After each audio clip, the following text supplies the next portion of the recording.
अस्सलामुअलैकुम वरहमतुल्लाहि वबरकातुहू।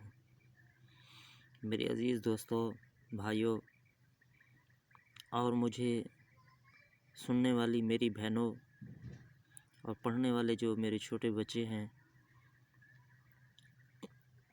मैं सबसे मुतवज्जे हूँ अल्हम्दुलिल्लाहि रब्बिल आलमीन। आज जो है न हमने क्लास का स्टार्ट कर लिया है, तो मेरी कोशिश है कि मैं आपको आसान से तरीके से और सही लफ्ज़ों से गाइड करूं, ताकि आप इसको आसानी से समझ पाएँ और आसानी से पढ़ पाएँ। ठीक है, तो सबसे पहले हम नूरानी कायदे का सबक स्टार्ट करते हैं। तो नूरानी कायदे का पेज नंबर 1 है और तख्ती नंबर 1 हम इसको कहते हैं। ये जो तख्ती नंबर 1 हम स्टार्ट करने लगे हैं, इसको हरूफ़े मुफ़रदात कहते हैं। चलें हम बिस्मिल्लाहिर्रहमानिर्रहीम से शुरू करते हैं। चलें पढ़ें। अऊज़ु बिल्लाहि मिनश शैतानिर रजीम। बिस्मिल्लाहिर्रहमानिर्रहीम।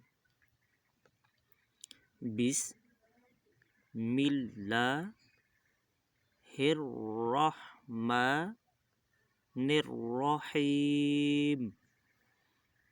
फिर से दोहरा लेते हैं बिस्मिल्लाह को।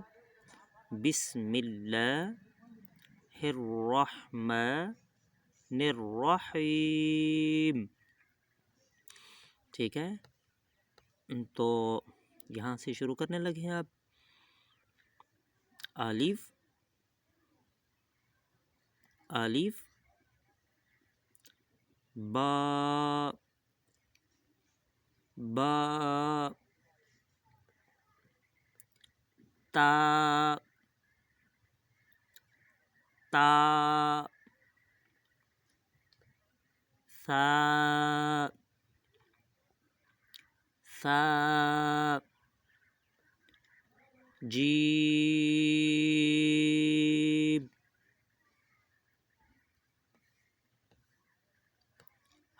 हा खो दाल ज़ाल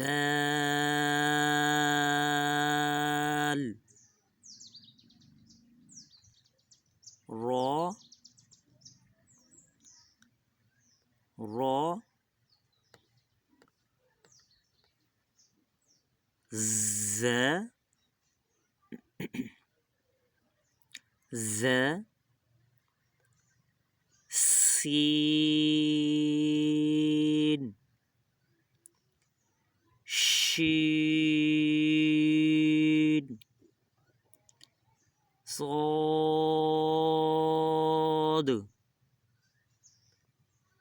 ضاد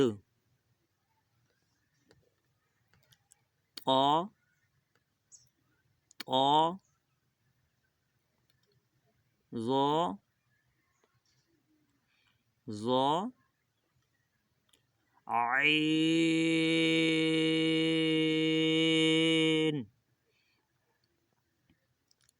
عين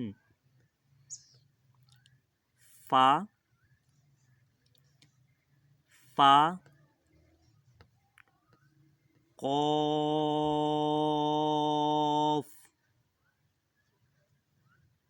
كاف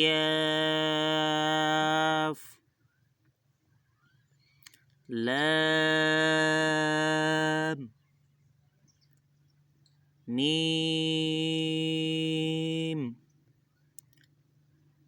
نون واو واو ها ها हमज़ा हमज़ा या और या। चलें इसमें आपने मैं आपको दूसरी वीडियो में इसके मखारिज बताऊंगा। ये आज की वीडियो जो है ना मैंने सिंपली से रिपीट की है, तो इंशाअल्लाह अगली वीडियो में इंशाअल्लाह मैं आपको इनके मखारिज भी बताऊंगा। आप कोशिश कीजिएगा इनकी अदायगी को सही से अदा कीजिएगा। इंशाल्लाह अगली वीडियो में मैं इस सारे पेज के मखारिज बताऊंगा, ताकि आपको पता चल जाए कि ये अलिफ और ये बा कहाँ से, और ये जो हमारा मुंह का हिस्सा है इसको इसके अंदर अपनी अपनी जगह के ऊपर से हरूफात की अदायगी अदा होती है, तो उसको हम कहते हैं मखारिज। तो ये मखारिज के बारे में इंशाल्लाह मैं आपको बताऊंगा। तब तक के लिए अल्लाह ताला हम सब का ना हामी और नासिर हो। अस्सलामु अलैकुम वरहमतुल्लाहि वबरकातुहू।